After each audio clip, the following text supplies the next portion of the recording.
Mimicry കലാകാരൻ, ഹാസ്യതാരം, ഗായകൻ, ചലച്ചിത്ര നടൻ, സ്റ്റേജ് ടെലിവിഷൻ താരം എന്നിങ്ങനെ എല്ലാമായിരുന്നു അന്തരിച്ച കലാഭവൻ നവാസ്. മിമിക്രി സ്റ്റേജ് ഷോകൾ അവതരിപ്പിച്ചുകൊണ്ടായിരുന്നു അദ്ദേഹത്തിന്റെ തുടക്കം. കലാഭവന്റെ മിമിക്രി ട്രൂപ്പിലും അദ്ദേഹം അംഗമായിരുന്നു. പിന്നീട് സഹോദരനായ നിയാസ് ബക്കറുമായി ചേർന്ന് കൊച്ചിൻ ആർട്സിന്റെ ബാനറിൽ ഒട്ടേറെ മിമിക്രി പരിപാടികൾ അവതരിപ്പിച്ചു. പിന്നീട് സിനിമയിൽ ഒട്ടനവധി നിരവധി കഥാപാത്രങ്ങൾ നവാസ് ചെയ്തിട്ടുണ്ട്. നവാസിന്റെ അപ്രതീക്ഷിത മരണവാർത്തയുടെ ഞെട്ടലിലാണ് അദ്ദേഹത്തിന്റെ സുഹൃത്തുക്കളും വീട്ടുകാരും.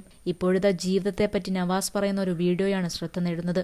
മരണം എപ്പോഴും നവാസ് മുൻകൂട്ടി കണ്ടിരുന്നു എന്നതിന്റെ തെളിവാണ് ഈ വീഡിയോ.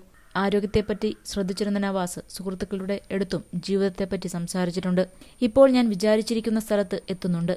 ഇപ്പോൾ ഇവിടെ ഇരിക്കുന്നുണ്ട്. പക്ഷെ നാളെ അവിടെ ഉണ്ടാകുമെന്ന് അറിയില്ല. ഈ നിമിഷം എന്റെ വീട്ടിലേക്ക് എത്തുമെന്ന് ഉറപ്പില്ലാത്തത്ര നിസ്സഹായരാണ് മനുഷ്യർ. അതിനൊക്കെയുള്ള അവസരമേ നമുക്ക് തന്നിട്ടുള്ളൂ. നമ്മളൊരു പവറിൽ വിശ്വസിക്കുന്നുണ്ട് എങ്കിൽ നേരം വെളുത്തു എന്ന് പറയാം. ബാക്കിയൊന്നും നമ്മുടെ കൺട്രോളിൽ നിൽക്കുന്ന കാര്യമല്ല. കാരണം നമ്മൾ സംസാരിക്കുന്നുണ്ട്, പക്ഷേ തിരികെ വീട്ടിലേക്ക് എത്തുമെന്ന് ഒരു ഉറപ്പുമില്ല. ഒരാളെ കാണാമെന്ന് പറഞ്ഞിട്ടുണ്ടെങ്കിൽ ചിലപ്പോൾ പിറ്റേ ദിവസം അയാളെ കാണാൻ നമ്മൾ ഉണ്ടായെന്ന് വരില്ല. അപ്പോ അത്രയേ ഉള്ളൂ മനുഷ്യന്റെ കാര്യമെന്നാണ് നവാസ് വീഡിയോയിൽ പറയുന്നത്. ജീവിതത്തെപ്പറ്റി ഇത്രയും ദീർഘവീക്ഷണത്തോടെ സംസാരിച്ചിരുന്ന ഒരു ആൾ തന്നെയാണ് നവാസ് എന്ന് അദ്ദേഹം ഈ പറയുന്ന വാക്കുകളിൽ നിന്ന് തന്നെ വ്യക്തമാണ്.